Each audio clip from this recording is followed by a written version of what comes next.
The storm brought 3 desperate mothers to his door, their children shivering in the rain. Comanche had lived alone for 5 years, speaking only to his horse and the wind.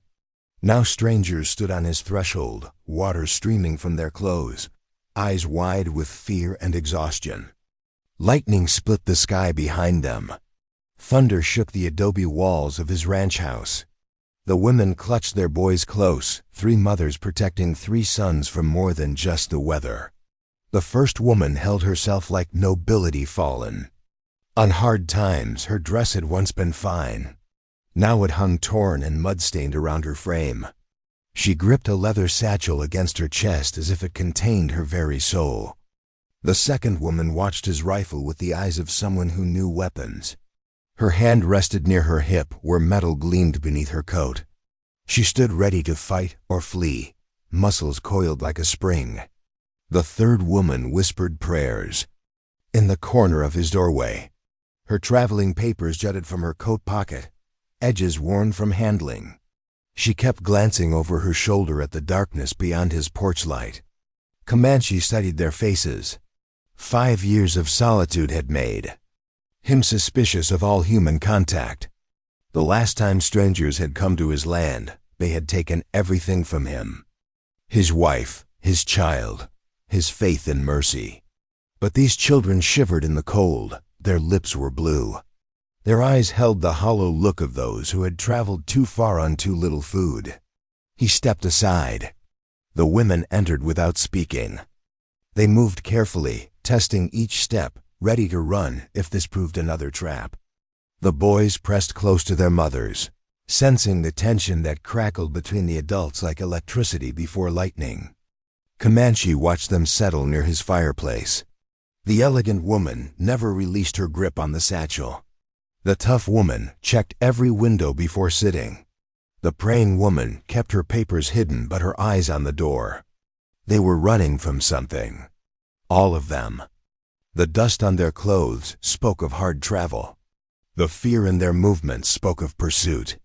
The way they positioned themselves between their children and the windows spoke of hunters on their trail. The fire cast shadows on their faces. Each woman carried secrets in the lines around her eyes. Each child bore the weight of truths too heavy for their years. Morning came with cruel clarity. The storm had passed, leaving their wagon a broken skeleton in the mud. The wheels lay shattered. The axle had snapped clean through. No amount of repair could make it roadworthy again. Comanche found them huddled around the dying fire. The women had taken turns keeping watch through the night. They had not slept. They had not trusted his hospitality enough to lower their guard. The elegant woman spoke first. Her voice carried the accent of education and breeding. "We need to reach town. Our wagon is broken. Could you help us?" Comanche looked at the 3 boys eating the jerky he had left for them. They devoured it like wolves. When had they last eaten a proper meal? When had they last slept in safety? Town is 2 days on foot. 3 with children. "We can manage," the tough woman said. Her voice carried the rasp of someone who had learned to fight for everything. "Dessert will kill you before you reach." "Water." The praying woman looked up from her son. "Then what do you suggest?" Comanche felt the weight of their desperation. He had come to this remote place to escape the world and its complications. For 5 years, he had lived by simple rules. Trust no one, need no one. Depend on nothing but his own strength and the land's harsh honesty. But these were not soldiers, come to take what was his. These were mothers protecting their young. Something in their fierce devotion reminded him of what he had lost, what he had failed to protect. "You can stay until I can get word to town. Someone will come for you." Relief flooded their faces. The elegant woman clutched her satchel tighter. The tough woman's hand moved away from her weapon. The praying woman whispered thanks to a God who had not abandoned her yet. But as the sun climbed higher, Comanche caught fragments of whispered conversations. Someone was following them. They could not go to the authorities. The children must not know the truth. Each woman carried more than belongings in her bags. Each woman ran from more than bad luck or hard times. Each woman had brought danger to his doorstep, along with her desperate need for shelter. By afternoon, dust appeared on the horizon, riders moving with purpose across the desert floor. Not merchants or travelers, hunters. Comanche watched them through his spyglass. They rode in formation. They carried themselves like men accustomed to violence. They were searching for something. Or someone. He lowered the glass and looked at the three women. They had noticed the dust cloud too.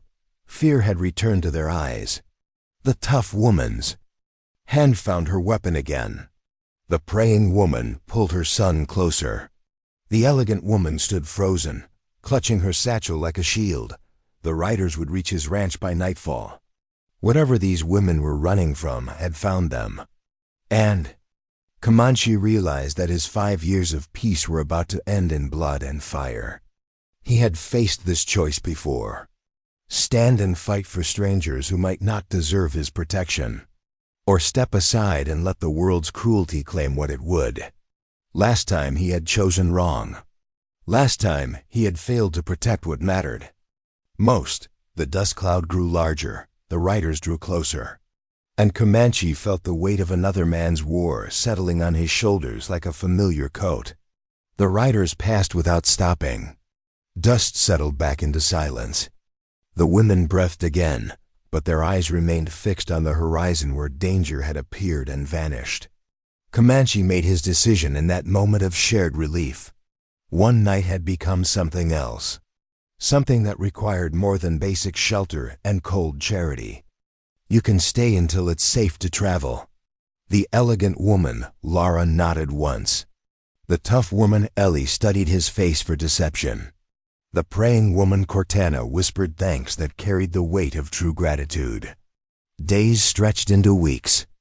The desert heat pressed down on the ranch like a forge, but inside the adobe walls, something unexpected began to grow. Lara revealed knowledge that surprised him. She cleaned and dressed the infected wound on his shoulder where old cavalry steel had left its mark. Her hands moved with practiced skill, gentle but sure. She spoke of medicine and healing while her son watched with curious eyes. "You've done this before," Comanche said. "My husband was often injured. I learned to tend wounds." She did not speak of how those wounds had been earned. Did not explain why her husband was dead while she lived. But her fingers traced the scars on his shoulder with understanding that came from intimate knowledge of violence. Ellie proved herself with horses and broken things. She rebuilt the corral fence with steady hands. She gentled his stallion Roach, when even Comanche could not approach the beast. Her daughter sat in the shade and watched her mother work with quiet pride. The woman moved through ranch tasks with the efficiency of someone who had learned to make herself useful wherever she landed. She spoke little but watched everything. Her eyes cataloged escape routes and defensive positions, even as her hands mended what was broken. Cortana transformed the neglected garden behind the house.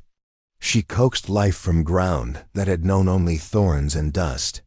The vegetables grew under her patient care. She taught the three boys to read using a worn Bible and pieces of slate. Her voice carried the cadence of someone who had spent years teaching others. She spoke of letters and numbers with the passion of someone who understood their power. Her son absorbed knowledge like desert ground absorbing rare rain. The children drew Comanche from his shell despite his resistance. They followed him as he checked the animals. They asked questions about tracks and weather signs. They listened when he explained how to read the sky for storms. The youngest boy, Ellie's daughter, climbed onto his lap one evening without invitation.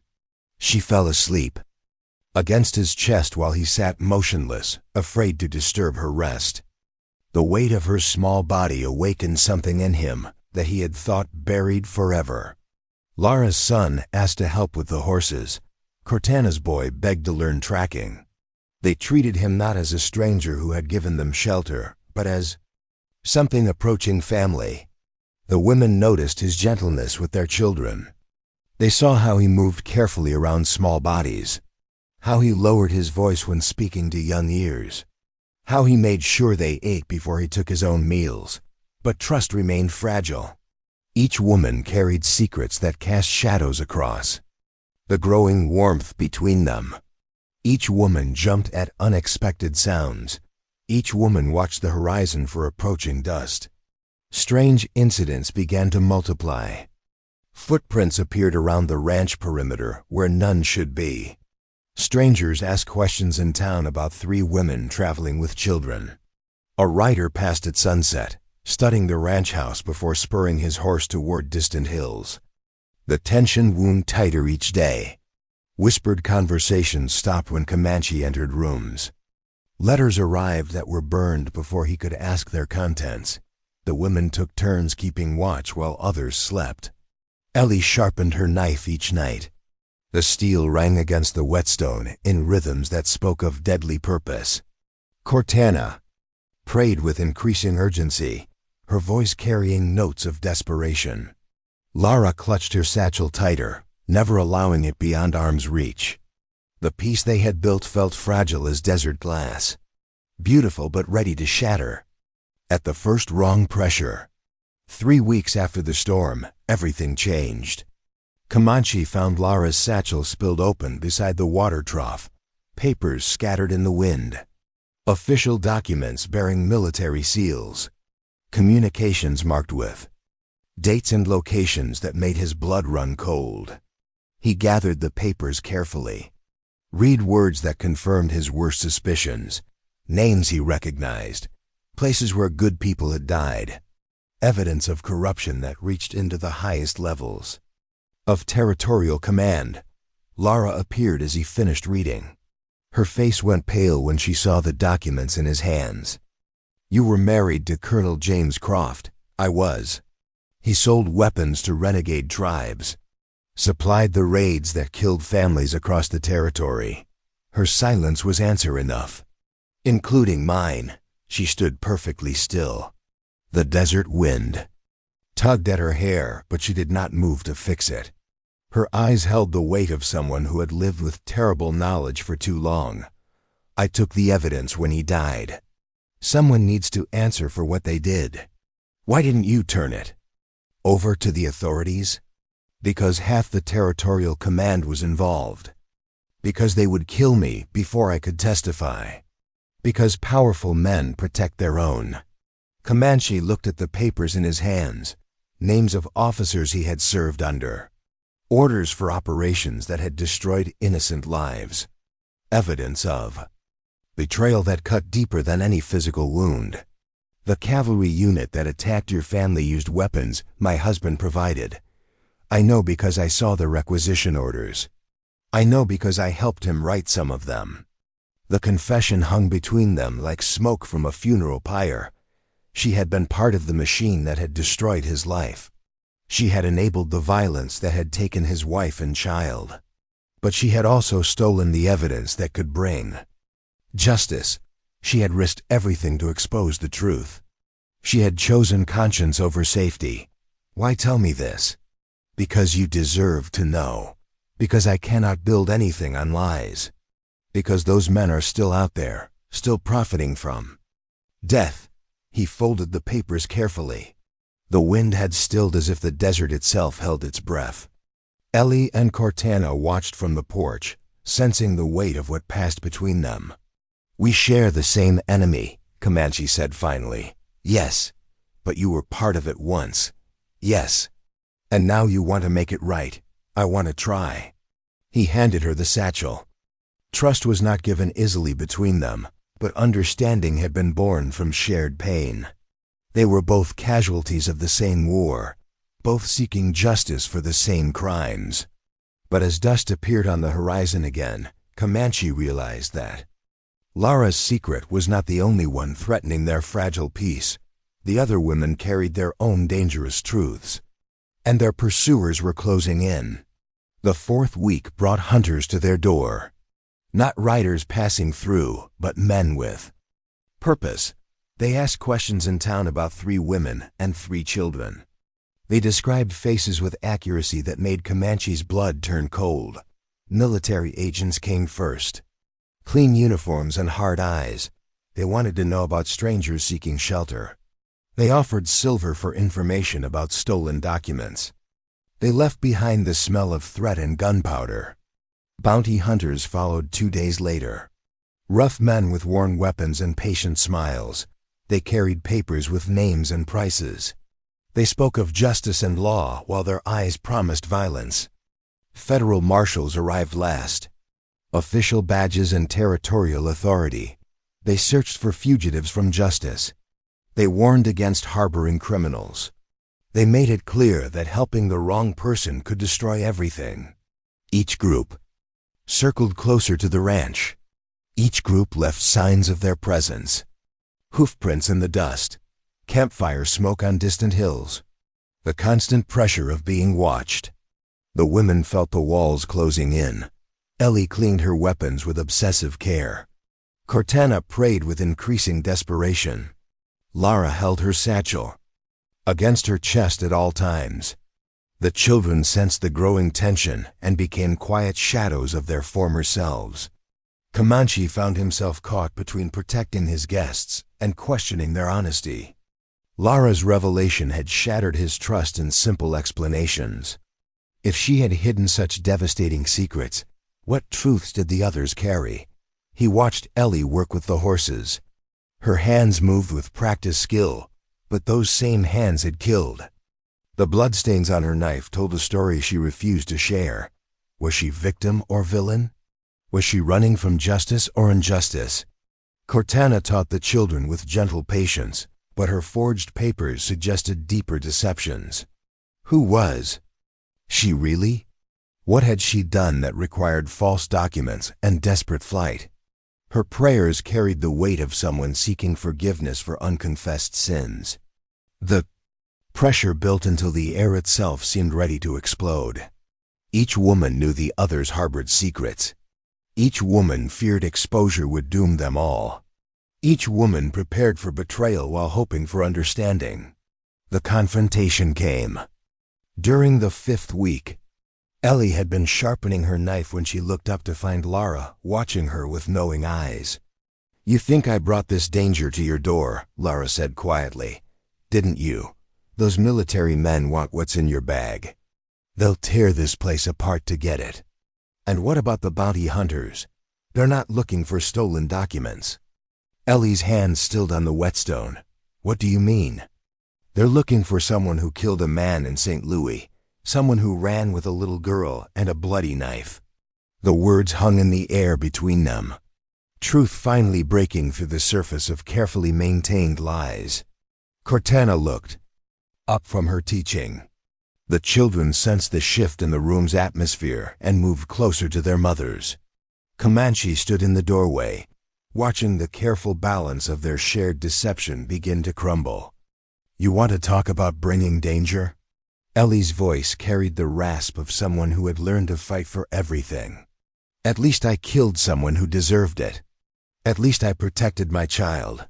"What do you mean?" "He was going to hurt her. He said she was old enough to start earning her keep. He said I had no choice in the matter."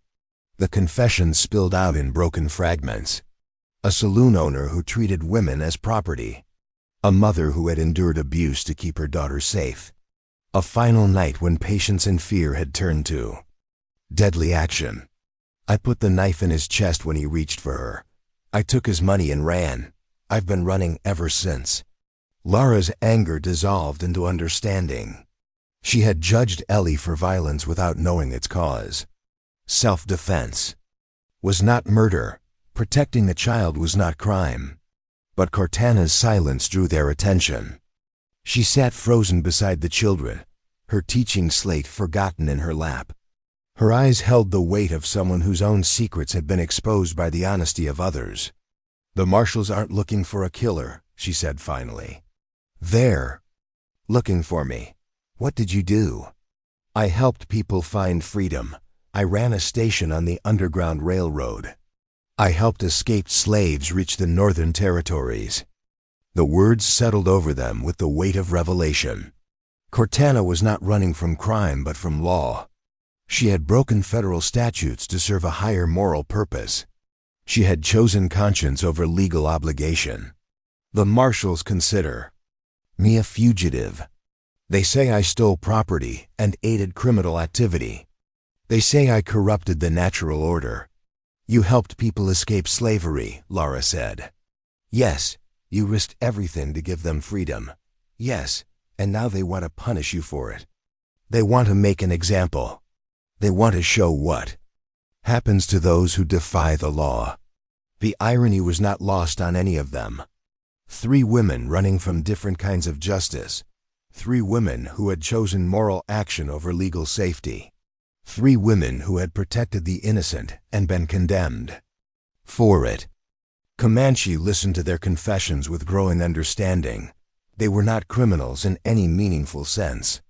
They were people who had faced impossible choices and chosen to protect those they loved. They were casualties of a system that valued order over justice. But their pursuers did not care about moral complexity. Military agents wanted their documents. Bounty hunters wanted their money. Federal marshals wanted their prisoner. Each group would tear apart the ranch and everyone in it to claim their prize. The children huddled closer to their mothers as the weight of revelation settled over the room. They did not understand the legal complexities, but they understood fear. They understood that the people hunting them would separate families without hesitation. Ellie broke the silence first.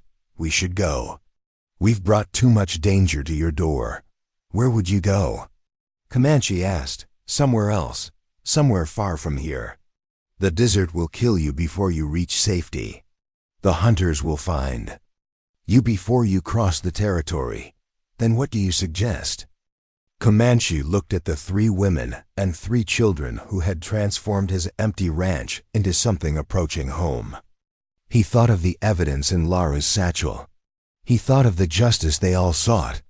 He thought of the hunters closing in from all directions.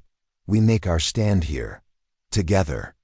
Against the military, against federal marshals, against anyone who would tear apart families for the sake of corrupt law. The decision crystallized in his mind with the clarity of desert air. He had failed to protect his first family. He would not fail again. These women and children had become his responsibility. Their fight had become his fight. But as dust clouds appeared on 3 separate horizons, Comanche realized that taking a stand might cost them everything. The hunters were converging.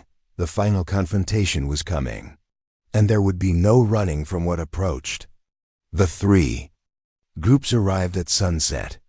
Dust clouds converged on the ranch from different directions, carrying men with different uniforms but the same hard purpose. Military agents, bounty hunters, and federal marshals formed a loose circle around the adobe house where Comanche and his chosen family waited. Captain Morrison led the military contingent. His uniform bore the insignia of the same cavalry unit that had destroyed Comanche's first family. His eyes held the cold calculation of a man who had built his career on other people's graves. Frank Castle commanded the bounty hunters. His weathered face and patient smile spoke of someone who had made a living from human misery. He carried himself with the confidence of a man who had never failed to claim his prize. Marshal Dutch van der Linde represented federal authority. His badge gleamed in the dying light, but his eyes held something approaching respect for the people he had come to arrest. He moved with the bearing of someone who understood the difference between law and justice. The ranch house became the center of a 3-way standoff. Each group made their demands with the certainty of those who held legal authority. Each group threatened consequences that would destroy everything Comanche had built. Morrison spoke first. We want the woman and her stolen documents. Hand over Lara Croft and her military intelligence, and we'll leave the rest of you in peace. Castle's voice carried the rasp of tobacco and violence. The woman Ellie Williams is wanted for murder in St. Louis. She's worth $500. Dead or alive. Give her up, and the rest of you can go about your business. Dutch adjusted his hat and studied the ranch house with professional interest. Cortana Bell is a federal fugitive. She's violated the Fugitive Slave Act and aided in the theft of property. Surrender her, and I'll overlook the rest of your involvement. The children pressed close to their mothers. They did not understand the legal complexities, but they understood that men with guns had come to take their families apart. They understood that the home they had found was about to be destroyed. Lara stepped forward first. "Take me. Leave the others alone." "Don't be a fool," Ellie said. "They'll kill you the moment you hand over those papers. Better me than all of us." Cortana touched her son's head gently. "I knew this day would come. I'm ready to face what I've done." "What you've done was right," Comanche said. "What they want to do is wrong." He moved to stand between the women and their pursuers. His weathered hands hung steady at his sides, but his eyes held the dangerous calm of someone who had decided to fight. "I have a different proposal." Morrison's laugh carried no humor. "You're not in a position to make proposals, Breed. I have evidence of military corruption that reaches the highest levels of territorial command. Evidence that will expose a conspiracy involving illegal weapons sales and the murder of innocent families. Those documents were stolen from a federal installation by a woman whose husband was part of the conspiracy. A woman who chose justice over safety." Comanche pulled out a leather portfolio that had been hidden in his saddlebags for 5 years. Documents he had gathered, names he had recorded, evidence of the same crimes that had destroyed his family. "I also have testimony about underground railroad operations that helped people escape slavery. Operations that showed more moral courage than federal law." Dutch straightened in his saddle. The other marshals exchanged glances. They had expected to arrest a simple fugitive, not confront questions about the morality of their mission. "And I have witness statements about self-defense against a man who would have harmed a child. Statements that prove innocence rather than guilt." Frank Castle spat into the dust. "Pretty words won't change the bounty on her head." "No, but they might change how history remembers this day." The standoff stretched taut as barbed wire. Each group faced a choice between easy violence and difficult justice. Each group weighed the cost of their mission against the weight of moral truth. Castle made the decision for all of them. He drew his weapon and spurred his horse toward the house. "Enough talking. I came for the woman, and I'm taking her." The confrontation exploded into motion. Comanche met Castle's charge with movements that proved he had not forgotten his warrior training. Ellie emerged from the house with her knife ready. Lara shielded the children while Cortana stood firm beside her son. But Dutch van der Linde made the choice that changed everything. Instead of arresting the fugitives, he drew his weapon on Castle. "Stand down. These people deserve better than frontier justice." Morrison's cavalry moved to flank them, but found themselves facing not just Comanche, but a united family willing to fight for each other. The children had been moved to safety, but the adults formed a defensive line that spoke of shared purpose. The marshal's intervention turned the tide. Castle's bounty hunters found themselves outnumbered and outgunned. Morrison's soldiers faced questions about their orders and their consciences. The standoff became a moment of moral choosing rather than simple violence. Dutch looked at the 3 women and the man who had chosen to protect them. He saw a family, forged by choice rather than blood. He saw people who had chosen conscience over convenience. He saw justice that transcended law. I'm placing these people under federal protection pending a full investigation of the charges against them.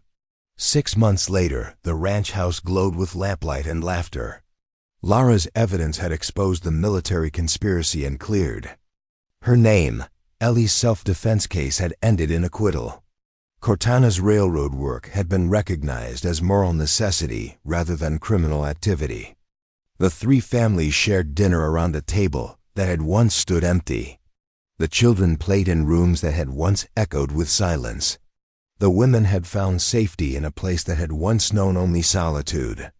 Comanche sat at the head of the table, no longer alone. He had learned that healing came not from isolation, but from having something worth protecting. He had discovered that the family you choose can be stronger than the one you lose.